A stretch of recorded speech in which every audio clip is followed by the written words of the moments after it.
Merci, monsieur le rapporteur, vous avez la parole. Merci, Monsieur le Président. Écoutez, Monsieur Ruffin, je vous remercie d'être venu en deuxième lecture. Parce que je vous ai écouté ce matin sur France Culture, je vais vous citer. Parce que vous êtes là aussi pour faire un petit peu l'animation, donc je vais vous citer. Sur un strict plan démocratique, que le passage de 3 à 11 vaccins obligatoires soit réglé sans débat, sans discussion à l'Assemblée nationale. Vous croyez que cela va redonner confiance aux Français dans le processus de décision? Excusez-nous, mais nous étions ici en première lecture, nous avons débattu, y compris des représentants de votre groupe, je salue notamment Mme Fiat, qui a participé aux auditions.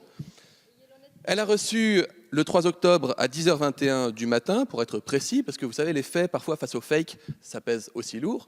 Le 3 octobre à 10h21, Mme Fiat a reçu un ensemble de documents de 600 pages. D'ailleurs, j'avais montré cet ensemble de documents en commission, avec à l'intérieur des données politiques, des données scientifiques, de la littérature française, internationale. Nous avons auditionné le professeur Fischer en commission. Ça a duré, Madame la Présidente, 2-3 heures. Chacun a pu s'exprimer. Il y a eu une audition avec une table ronde avec des pros, des anti-vaccins, des anti-obligations pro-vaccins, etc., avec des usagers du système de santé, des professionnels, les agences sanitaires. Ça a duré assez longtemps également. Madame Fiat était présente, elle a participé. Je dis ça, pas ça pour vous mettre mal à l'aise, mais pour montrer que votre groupe était actif sur cette question de la vaccination.